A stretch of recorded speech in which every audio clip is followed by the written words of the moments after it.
The coast of Maine, both the physical places and the communities that abide here, have inspired writers of every sort, and as readers, we're enriched by their insights and their observations. In his new book, Barons, writer Brian Robbins presents a cast of characters brought to life in his 20 years of columns for the Commercial Fisheries News. That cast include people, real and imagined, and sometimes the boats they build and fish. Their stories ring with saltwater wisdom, humor, and empathy for the human condition. And today we're happy to welcome Brian to our show to talk about what I say, the book, the people, and the place. Welcome, Brian.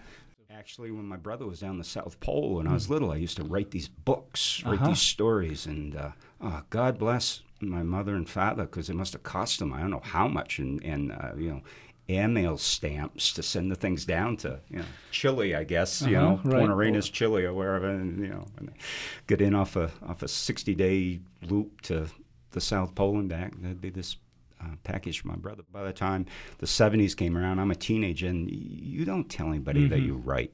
I mean, you'd be better saying, you know, my mother's got a couple dresses that really fit me well. You know, I mean, it was on. But I had two teachers in high school.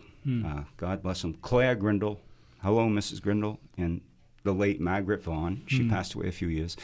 Who it was like my little secret with them, you know, and both of them were very encouraging, and both told me, right.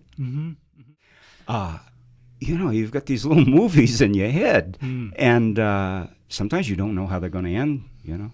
But, geez, you almost need to write them down.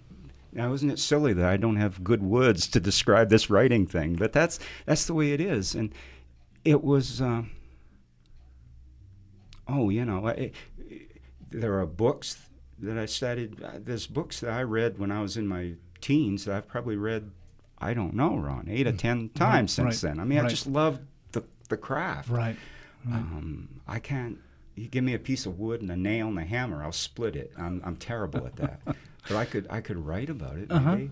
I'll draw a cartoon of it. Yeah. The first thing that I did as a freelancer for Commercial Fisheries News was a profile about Everett Billings down in Stonington. God bless him, he's gone now. But Everett was a sweet, sweet man, a great man with a piece of twine, as far as mending twine. He worked on the draggers out of Rockland for years, and did a lot of stuff on the water. But a nice, just a mellow, sweet, good man. And talking about the old days of fish dragging. And I think that was the first thing I wrote for the paper. Why don't you share with us Monroe's Toe? Boy, from your book Barons. It's just been published. Well, this is actually the first time that Monroe Sinclair was was introduced to the Barons column, and this column was written back in 1998. And after a while, you realize that the best thing about having Monroe around was that he made Eddie Pluggs look sane. Although, you know, Eddie's known Monroe actually since they were kids. So he's always listened to Monroe, even though people might not assume. Exactly. Yeah. And even Eddie himself is questioned, but he usually the scene starts with just a typical spring sort of thing, actually. Eddie Pluggs squatted in front of his pickup and peered beneath the front axle, noting the lack of daylight between it and the mud it was nestled in. He slowly straightened up with a sigh. I think I found the only soft spot in the whole friggin' yard. His loyal sternman brother-in-law Ross had to agree with him. Even with the lobster gear they brought down to the shore unloaded off of Eddie's pickup, it was just plain mired. And to make matters worse, it was a Sunday. It was getting late in the day, and it was starting to rain. Now, good timing, I call it, said Eddie, mostly to himself. Ross almost made the mistake of agreeing with him, but thought better of it. We'll have to tow it out, he said instead. Eddie glanced around the empty, muddy parking lot at the head of the wharf. Yeah, with what? Ross was desperately trying to come up with an answer when the voice behind them said, You could use the boat. Startled, Eddie and Ross spun around to find Monroe Sinclair, dressed in his usual attire of battered cowboy hat, coveralls with Smokey's Greatest Show stenciled across the front, and galoshes. "Hey," he grinned, tapping the brim of his cowboy hat and flashing a set of teeth that looked like the finish line flag at Daytona. Most everybody in town liked Monroe, although there were some who felt he was a tad cross-threaded mentally. Many even referred to Monroe as the village idiot, a title which he really wasn't offended by. In fact, Monroe felt it gave him a good reason to go to town meetings, just in case he should be called upon to give some sort of official village idiot report. The fact of the matter was that Monroe had a wicked imagination and was prone to being easily distracted. Hours that could have been spent gainfully employed were filled with fantasies of being a U-boat commander, or spent trying to play Foggy Mountain Breakdown on a 2-string banjo retrieved from the town dump. Monroe could reel off names of constellations in the night sky and recite the cylinder firing order of every car American Motors ever made. But he didn't have a clue who the current president was or how to dial a telephone. All traits which, truth be known, Eddie Pluggs actually admired.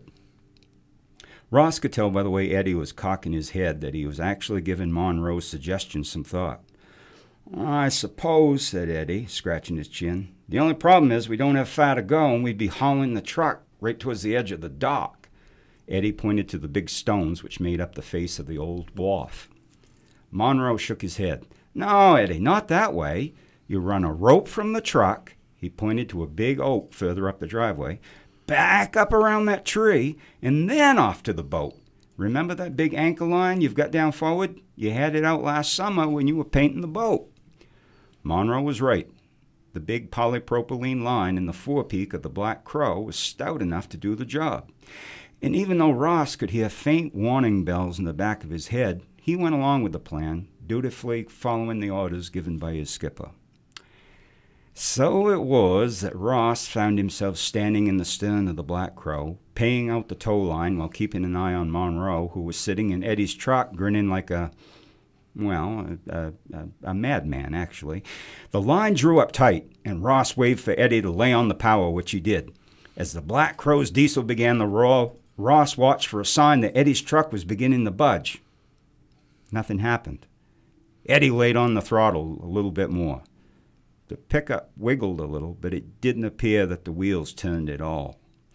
Ross suddenly noticed that the truck's brake lights were on, and it looked like Monroe was fumbling with the radio trying to tune in a station.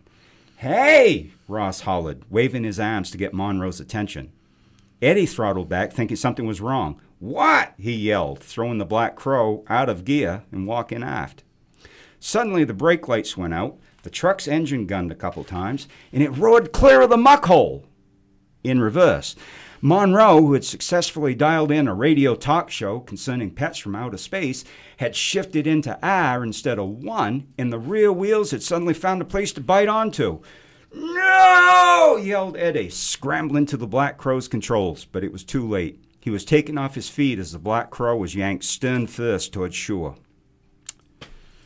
The resulting misfortune made a heck of a picture on the front page of the local newspaper that week. Splashed across 4 columns was a big black and white aerial photo showing the Black Crow burrowed stern first, high and dry up on the beach, with a rope running, humming tight from her transom to a tree up on the shore and back down to the front bumper of Eddie's pickup truck, which hung off the edge of the dock. "Village idiot involved in freak accident," read the headline. Monroe carried the clipping around proudly in the headband of his cowboy hat for years afterwards. Eddie Pluggs spent almost as long explaining who the headline was actually referring to, and Ross denied all knowledge of the incident.